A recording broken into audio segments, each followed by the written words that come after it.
Thank you very much. It's a pleasure to be here. My story can be summed up in a word. I am a beetle. Not that kind. It's a beetle spelled with a D. Now, a beetle is a very old office. It originated in medieval universities. The beetle had various duties. Some would be familiar to you today. The beetle takes attendance. It assists in classroom management, checks classrooms and schedules and signals the end of class. That was before clocks and bells performed this function. Collects fines and fees, keeps rolls of scholars and with license to teach. Participate in ceremonial dress in academic processions and on other occasions. Always relating to management or security, not instruction, and often represents the college to outsiders when wearing a uniform providing information. Well, we don't wear those robes anymore, and I don't carry around a mace around campus. So times have changed, but I would then assert, have they really? Let me introduce you to Heraclitus here from Ephesus. This is 500 BC, and he is acknowledged as having said that the only thing that is constant is change.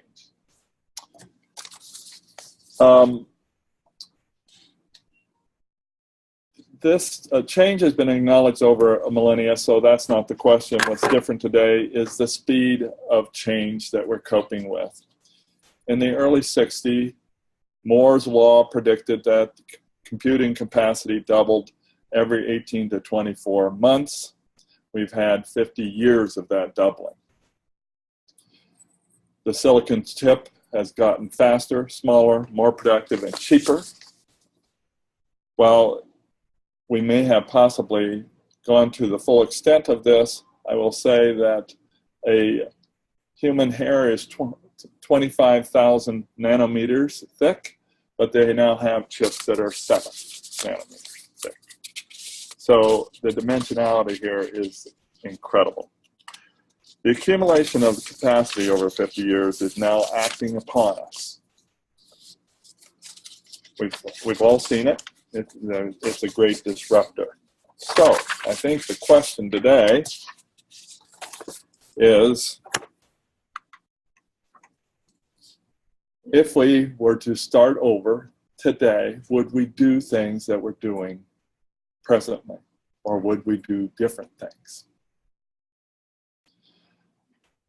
And how urgent is this? Now, let me just pause a moment and ask, how many of you have relationships with your beetle? And how engaged is your beetle in this work? Would you say a great deal? Raise your hands. Mildly interested. Does not have the capacity to even think about it.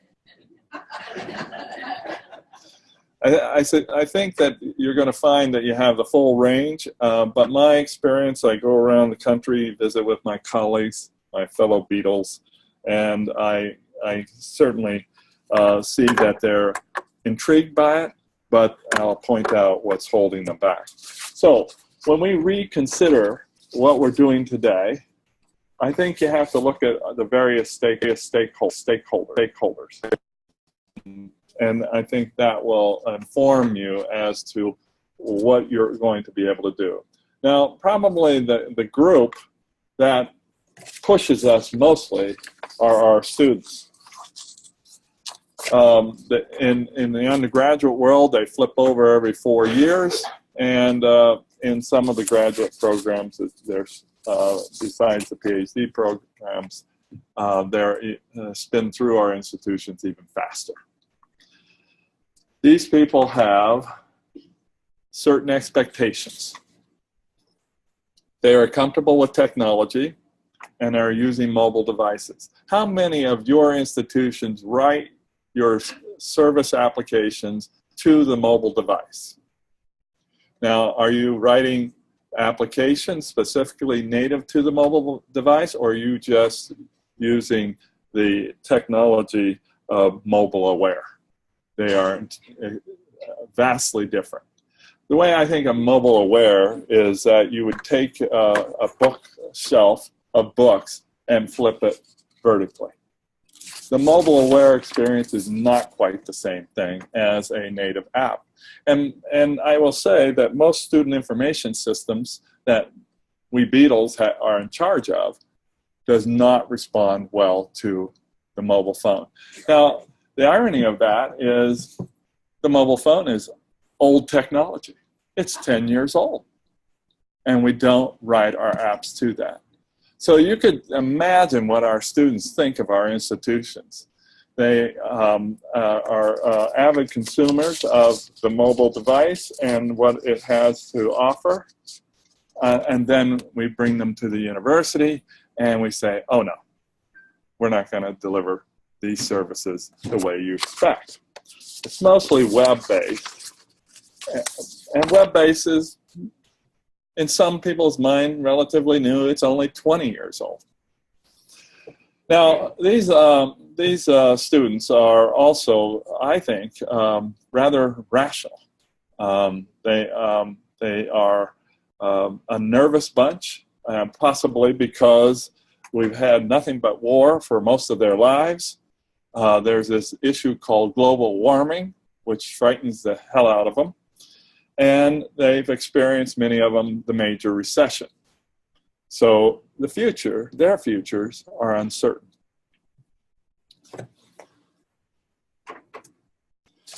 These millennials and Gen Zs, they are engaged in social media. They think of themselves as multitaskers, and we know that they really can't do multiple tasks very well. But they think they can. Really, these students are wired to experiences. They are the participants and enthusiasts for the share economy. So the share economy is one in which the Uber and Lyft have established themselves. Airbnb for the hotel experience. I talked to a couple of seniors the other day. They are now very hot after a sharing of their clothing. They want to be able to wear the latest fashions, and after those fashions are no longer hot, they want to return those clothes for new clothes.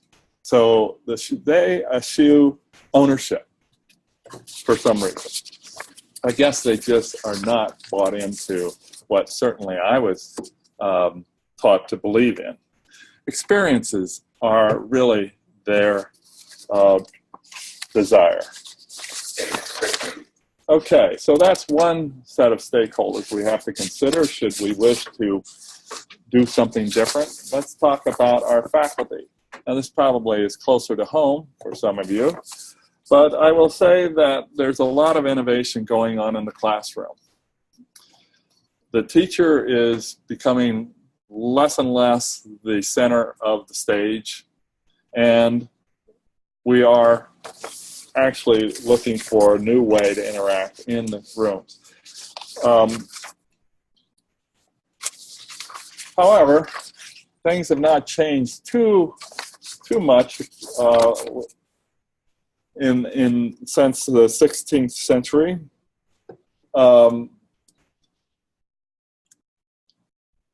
We still have classrooms that look like this.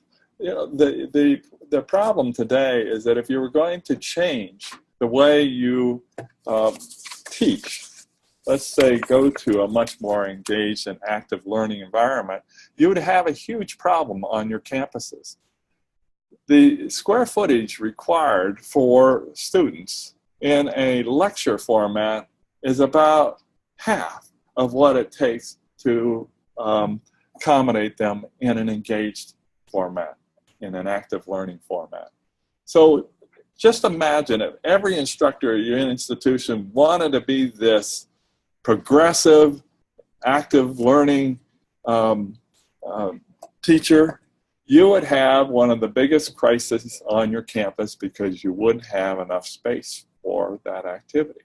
So we can come to these meetings and we can talk about how important it is to have an engaged student body, but we don't have the capacity to do it. So this is going to be something for the administrators at your institutions to consider. It's certainly going to, and this might be why sometimes you go to your registrar and he or she starts to wince, because it's a scheduling problem, a huge scheduling problem, and they just don't have solutions for it.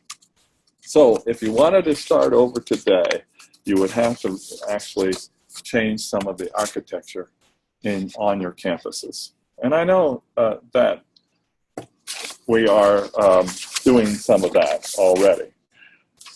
This is an engaged or active learning session. You see how much room it takes compared to lining them up in rows and columns with a single teacher at the helm. Okay, now the most exciting part, and it relates to pedagogy and active learning, I just stumbled upon about 18 months ago. And I don't know if you're familiar with it, but it really has to do with cognitive sciences. The way I stumbled on it is that I received the gift of having the Office of Accessible Education report to me. And I didn't know very much about it. At first, I just thought it was serving physically disabled individuals. But then I became introduced to the students that are learning disabled. Of course, they don't like that term anymore, so I won't say it again. They like learning difference. And these individuals do actually have some strengths in learning that are different from what you would consider the norm, and they have some weaknesses. And so the challenge that we have is to level the playing field for them, emphasize their strengths, and diminish their weaknesses. Where that seems to have really resonated, and I don't know if you're familiar with this organization, it's called CAST. It's an acronym for Center for Applied Science, Science Technology. It's a CAST.org, and they've been working for the last 3 decades in establishing what needs to be done to help students with learning difference. And I was struck by this analysis in cognitive science. Active learning attempts to engage the entire brain. So the first part is the what of instruction. Now this is how we gather facts, categorize what we see, hear, and read, identifying letters, words, and the author's style. It's a comprehension exercise. Now we're probably pretty strong in that in our traditional pedagogy, is that you come in and you receive the information. It's the what of the discipline or the what of the subject. But you can see it does engage the brain, but there are pieces missing. The how in this is the executive function, and this is how we express or organize or plan or perform tasks. This is how we solve problems, and it actually activates a different part of the brain. And then finally, this self-regulation or the affective element is where we actually challenge the student, get them excited and interested, and motivate them to learn further. This is where the learning is remembered. So this is pretty exciting to me because now it justifies in my mind why we need to change what we're doing.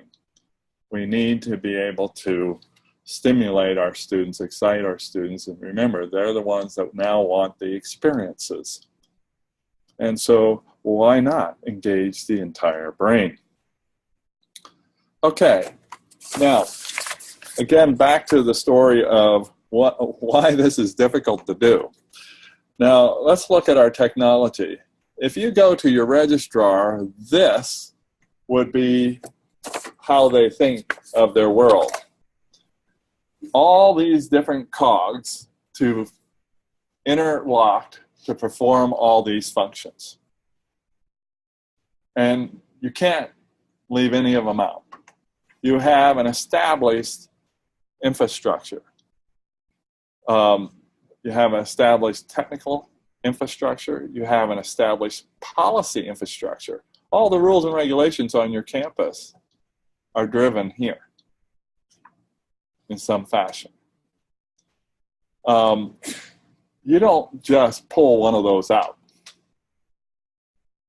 So when you look at changing the way we do work at our universities, you have to carry this machine with you.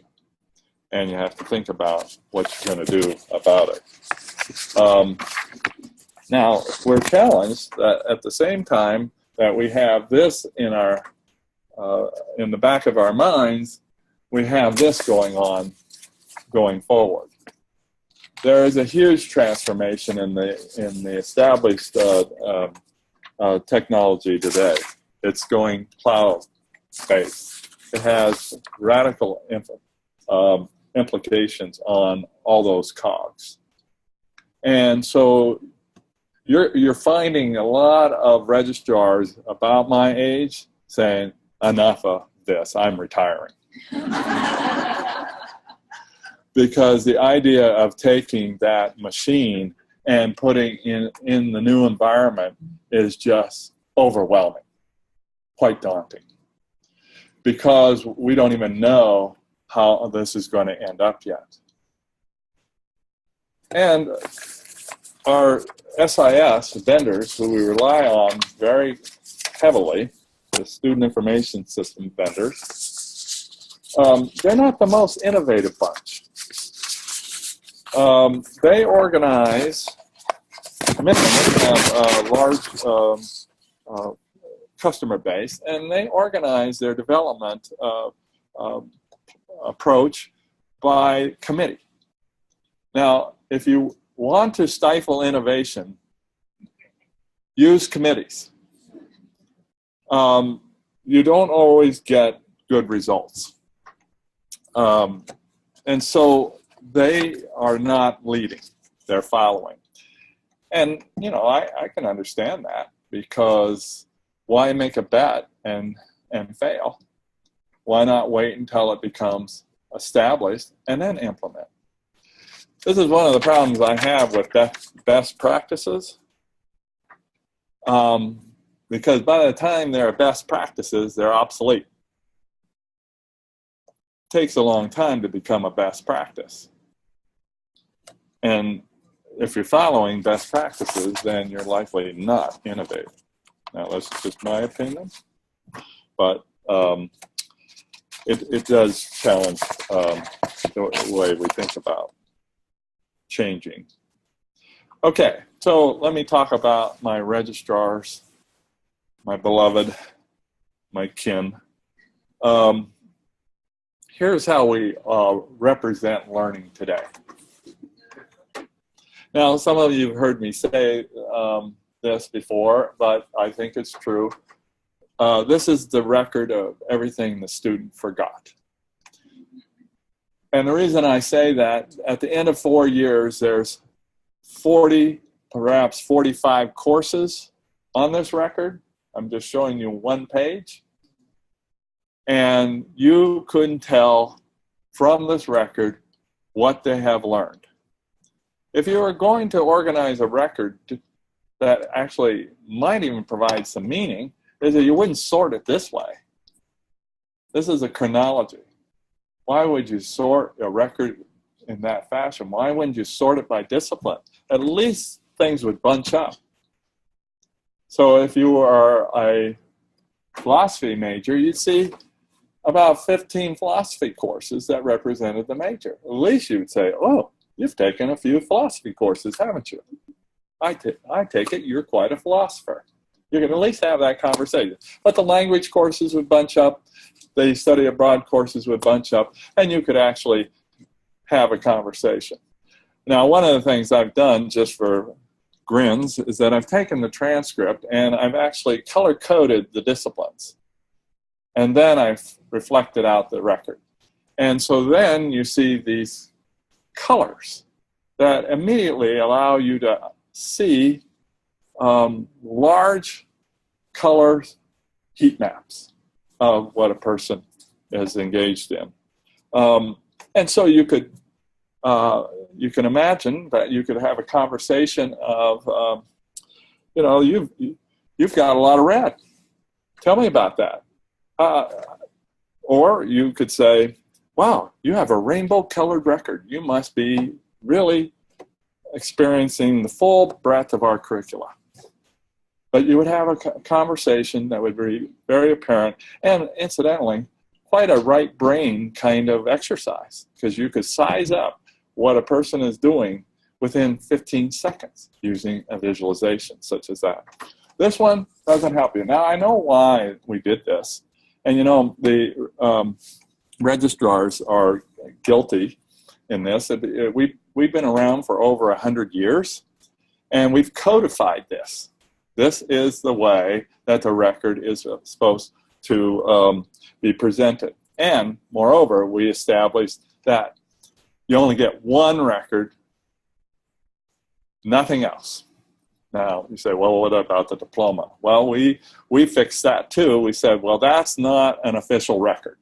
That's a celebratory document.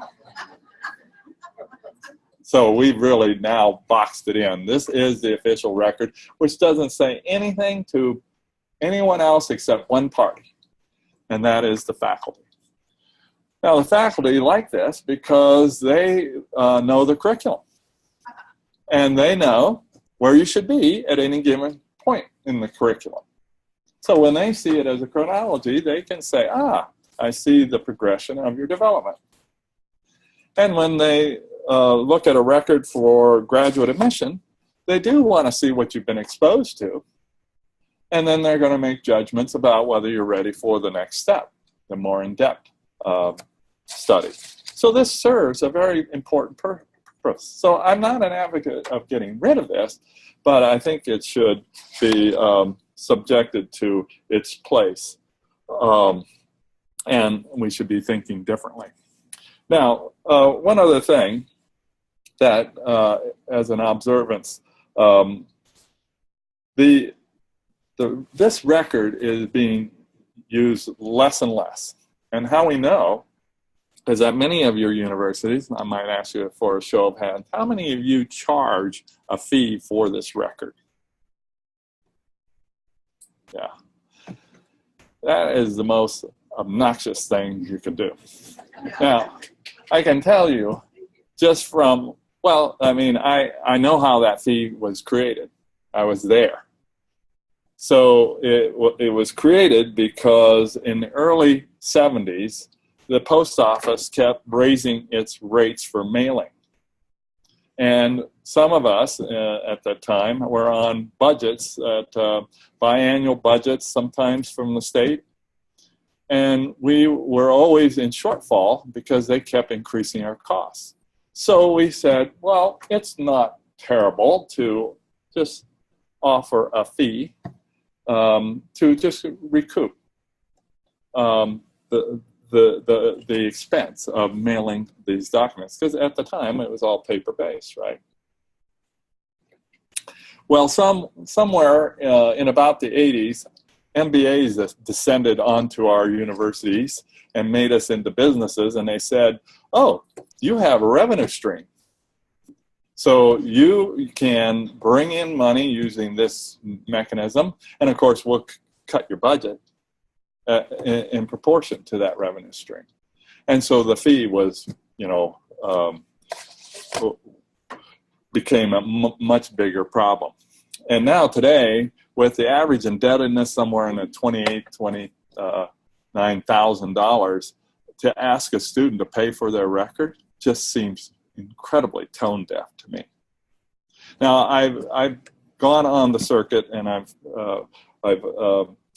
railed against this, and I've gotten some of our fellow registrars to push very hard in their institutions to switch that.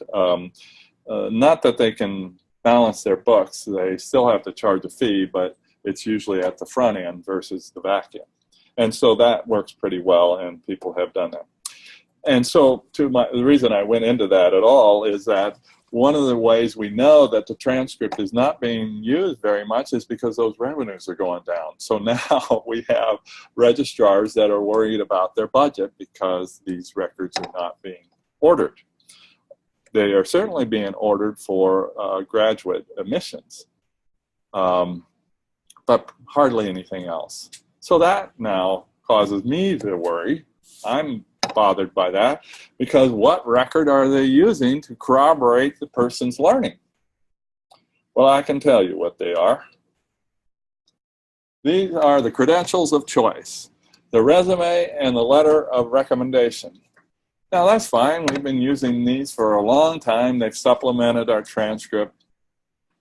But the problem with this is none of it's corroborated.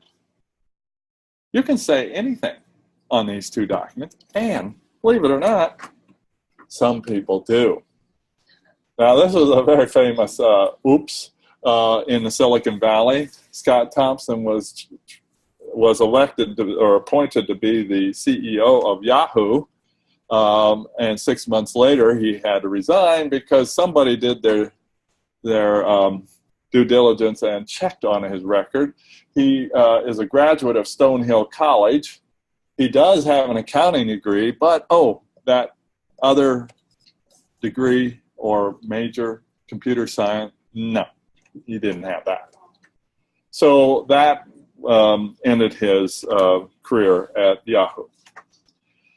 Now, that's a celebrated example, and it suggests, I don't mean to suggest that people are lying on their records, but it can be a case where people have embellished the truth a bit. So as a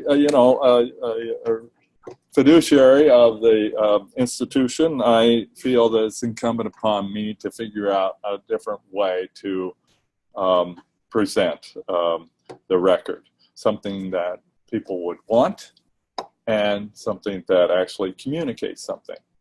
Now, back to the transcript, I just want to also assert that if you look at a record, you'll see that there's units and grades. The Carnegie unit, our accrediting agencies insist that we use it as a means to measure learning. It's a very odd metric. 50 minutes represents an hour of instruction. By definition, it has to be a didactic experience. In other words, you have to be before the instructor. And that doesn't work too well when you have online delivery and people are able to self-pace or in some mediated environment learn and they've never seen their instructor. So how do you then translate that kind of instruction into the Carnegie unit? We call it a conversion, but it's all just made up, sorry to say. And then the GPA, which is some other measure of how well someone has done, is a flawed metric too, because it's based on units, which we already established is flawed. So you got two measures of learning that are, one, not accurately reporting what is occurring and have flawed implementation. Sad, but it's true. So we need to do something different. It's just painful. I'm painfully aware of that we need to do something different. And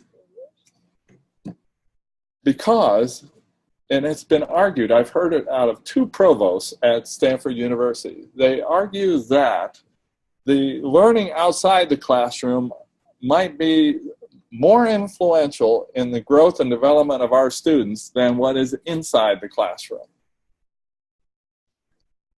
Does anybody disagree with that? Because your disciplinary awareness and knowledge will be with you as long as you use it, and it will fade. But when you engage that full brain in activity, you will remember, and that is the learning that will stay with you. Now, we only record the first item on the first column, the item on the in the first column on the transcript, as if all this other stuff doesn't count. Yet I know that you are expending a great deal of resources for all that other stuff. And we only record. We shouldn't call it a transcript. I mean, if the legal system, if you're in a court and you look at what they call a transcript, it's a recording of everything that goes on in that room. Well, why wouldn't we then want to record everything that goes on in the learning of our students? We only do the first item, and we have a lot of work to do. Now, you go to your registrar and say, I want to take column 1 and record that. Their heads will explode. Take the one down second from the bottom, outcomes. We're starting to become more comfortable with those. I mean, 5 years ago, the faculty at Stanford could barely spit out the word outcomes. Fortunately, about half of them now can say it. And we're starting to identify outcomes by courses. But if we were all enlightened and our faculty were ready to go and they delivered over to your registrar's outcomes, your registrar would go, where do I put it? I don't have any place to put it. The SISs don't have any buckets to drop these data into. And so your registrar would go, sorry, wish I could help. Actually, the vendors that have seized the day here are catalog vendors. They are developing out those buckets, and there's a couple of vendors out there are so enlightened and understand what outcomes may mean going forward. So it strikes me that we have a lot of work to do when we rethink our way of operating in higher ed. Now, I think we have a very bad agenda, personally. The completion agenda is how it's often tagged. It's typically described in this fashion. Tell me the success rate of students completing their degree by X years. Usually 4 years or 6 years. I think that is a very limited understanding of how this learning proposition works.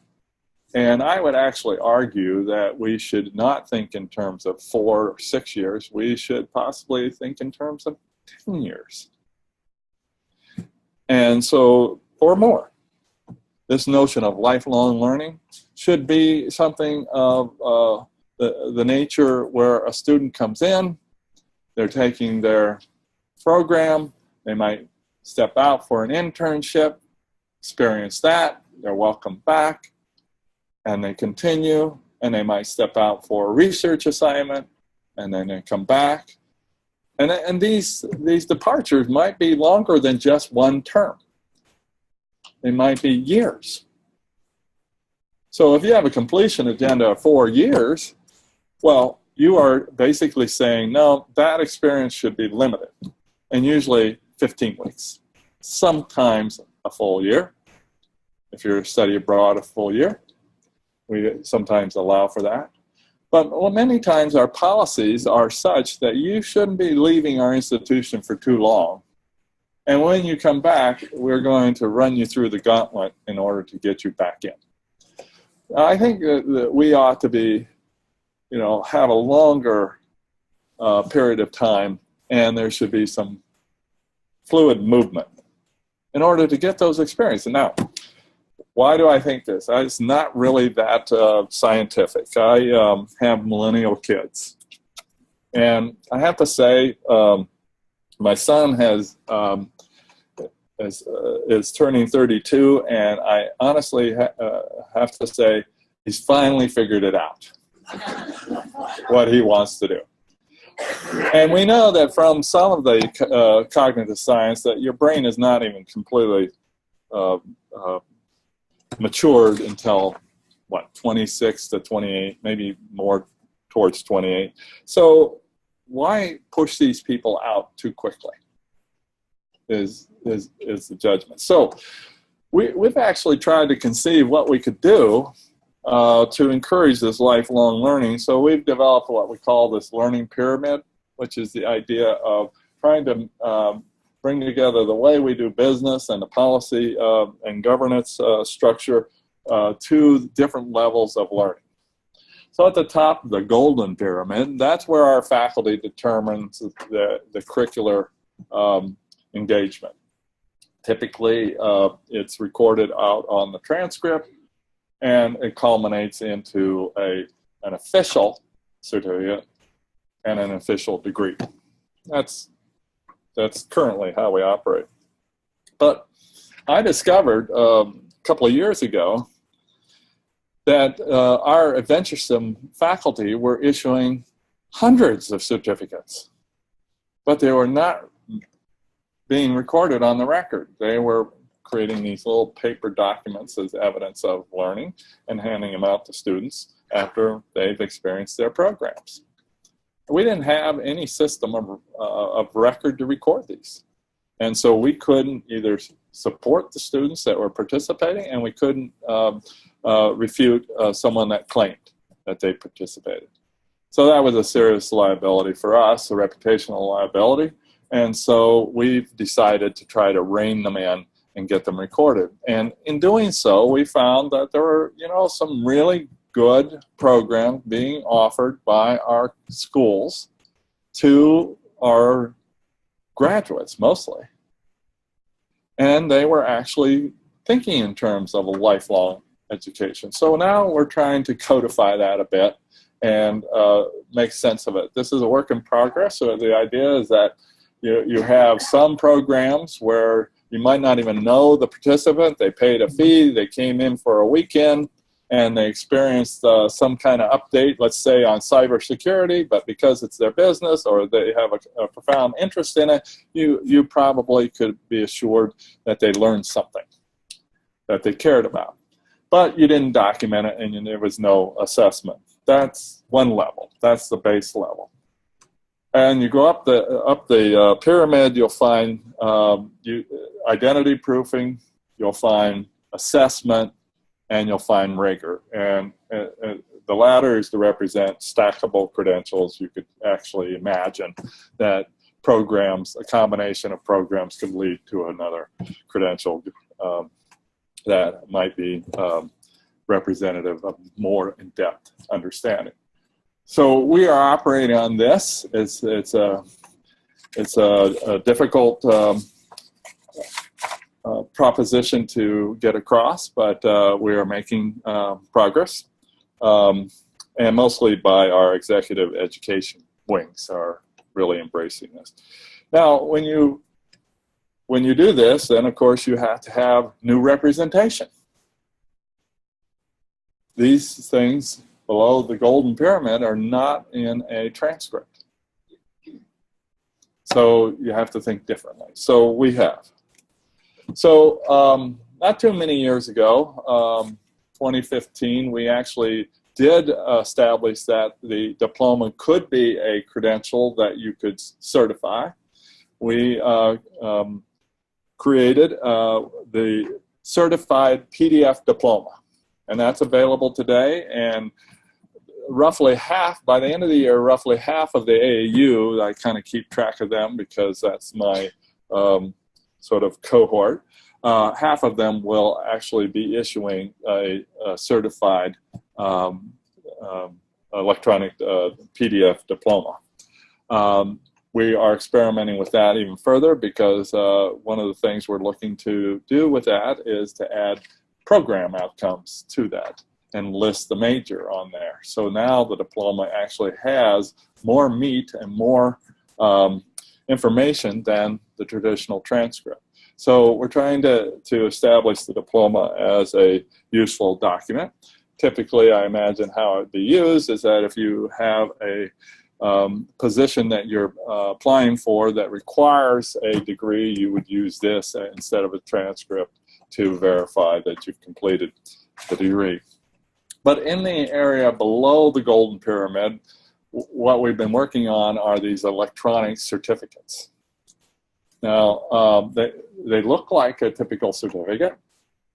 You could print this, but we also are representing it as a certified PDF as well. But then we did a couple other things. PDFs can also serve as a container. And so you can actually put data in that container. And so then we went to our Post-Secondary Electronic Standards Council. I don't know if you've ever heard of them, but they are a standards body for higher ed. Been around for 20 years. It is the fave of registrars. We use them to exchange all kinds of data. We have data standards there. And so we created an XML standard for the certificate. And so now the information regarding what was learned in the program is now formatted in XML and embedded in that PDF. That's what the representation over to the right is supposed to be, is the embedded data. That means that the document is machine readable. Now, who wants to read that?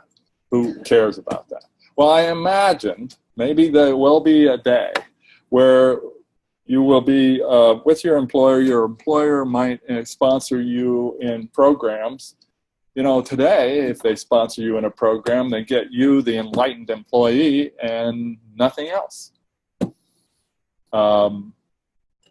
This way, they could actually read the data, put it in your personnel record, and now they have an asset that they can mine themselves.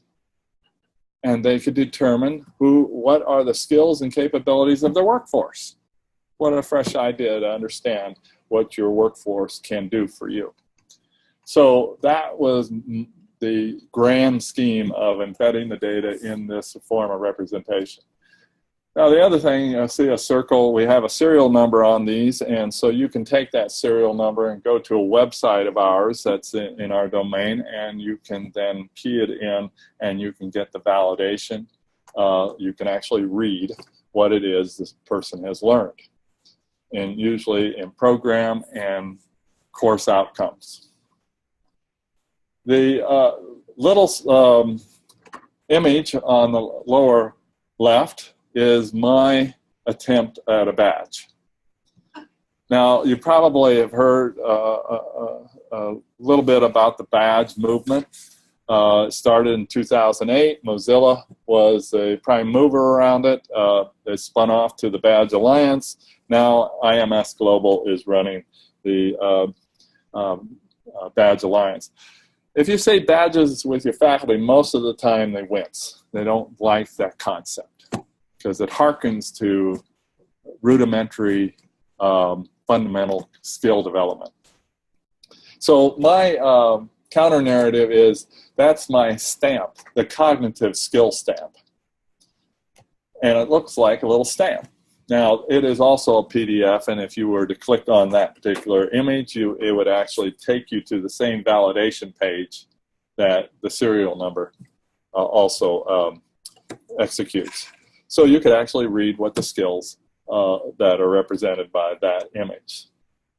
Well, all of this is to say that, as I described, that our metric for learning needs to change, and we need to focus on changing how we represent learning. And right now, the only way I can imagine doing it is providing explicit statements about the skills, knowledge, and abilities that people are acquiring. There may be a better way later, but right now this seems to be something that we should be doing. We need to get our infrastructure in place in order to capture it, and then once we capture it, we can represent it. I was involved in the Comprehensive Student Record Project that was sponsored by Lumina. It was awarded to NASPA and ACRO being the Professional Association for Registrars. 12 institutions worked on alternative credentials, and mostly they involved in either articulating outcomes or competencies or both. So this is a work in progress, but I can't say that it's swept the country yet. And for all the reasons I've given you, that this is a very difficult turn that we're trying to make, but it is something that we're aware of. And I know that I wasn't at this year's Acrotech, but this year's Acrotech, we followed through with, again, talking about these alternative forms of representation. Now, what does this have to do with AAEEBL? Well, you've probably seen this one. This is Tom Van Ark. It's a good one. Tom basically has said, every student should have a collection of personal bests, a cloud-based story of their development, and artifacts of their accomplishments. The better additive to that statement is corroborated evidence. We won't do them any favors if we can't validate those things. And so these validated artifacts should be portable and could then be brought to a platform, portfolio platform, so that they can begin to create a narrative about themselves. And so that's the effort, is that there is a endpoint for these alternative credentials. They are to be ported into an environment, electronic environment. Angela Hills, Executive Vice President of Pinstripe, a recruitment company in the suburb of Milwaukee, says, "Don't just tell me that you have the knowledge, show me how it's used." And so this is the entree to portfolios. Now, a lot of times I think people get very confused about the use of portfolios. I think job number one with portfolios is to encourage the student to narrate their story, to draw connections. Imagine a student takes Econ 101 and does problem sets for 10 to 15 weeks. At the end of that, the student wants to close the book and not think about it again. Well, we haven't finished the job there. How do those problem sets relate to anything that the student is doing? Now, if you hand the student a transcript and you say, "Why did you take those courses?" They'll go, "I don't know, they're required." There is no filler into the rationale. If they thought about it hard enough, they might, in fact, compliment the faculty in a major that they put together a very nice curriculum and they actually know something about that discipline. But usually not. They don't think that hard about that. They don't realize that there's rationality behind it. And they certainly don't know how it fits to their lives. And all that other stuff in that first column, how does that all fit together? Now, where are these students going to put all the connective tissue of their experience together? Well, when they're 32, they'll put it together. I'm a witness to that. They do eventually get there, but it takes practice. And why can't we be doing that while we have them?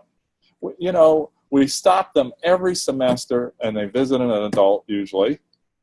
And that is usually a conversation, if it was much, I think it hadn't changed much than when I went to school, and that was a long time ago. But they're usually talking about what is necessary for meeting the requirements for the degree. What that conversation should be is challenging the student and say, okay, what have you done this semester? Where have you gone? What new discoveries have you made? And how does that fit with what you are studying? Can you show me where you have thought that through? So I personally believe that the portfolio is essential for creating a coherence for students. And they won't do it without some help. It takes practice. It's like good writing. It takes practice. Making the brain work in this way doesn't come by accident. Now, maturation helps. And a few lifelong experiences does help. And so by the time they are 32, they might have figured that out. But why can't we do it sooner? So I think portfolios are about storytelling. And, you know, I bring to your attention something that Terry Rhodes wrote in a newsletter. He pointed out the book of Randy Bass and Brett Einem, Open and Integrative, Designing Liberal Education for the New Digital Ecosystem. In there, there was a notion that actually portfolios can help the institutions focus on how to integrate, make meaning and learning in ways that also yield efficiencies and cost savings to higher rates of student retention, graduation, engagement. So there's a claim that portfolios can actually help the institution as well as helping the students. And they're arguing for integration. And I think that's important. Whether the students share this with another person outside, a third party, that is an individual decision. Where I think the most important benefit of this is in the transformation of the individual, him or herself. Now, just as a wrap-up, I was just struck the other day reading the San Francisco Chronicle, and there was a story about Adobe.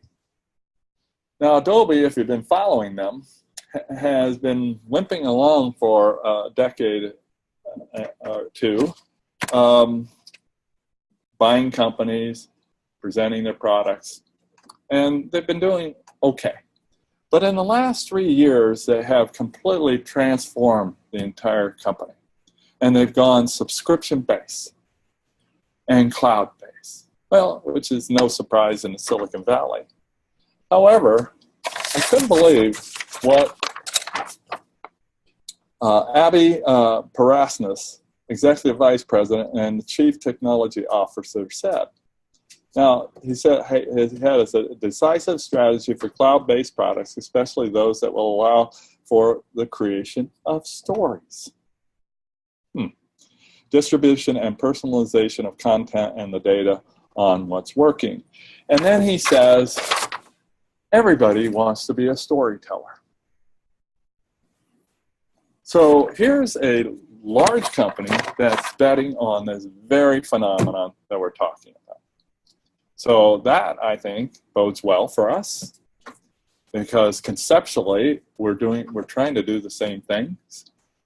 They're doing it in terms of their whole product line, and we're doing it to our stakeholders, the students themselves. So I would say, in conclusion, that as your beetle today, let's get to work.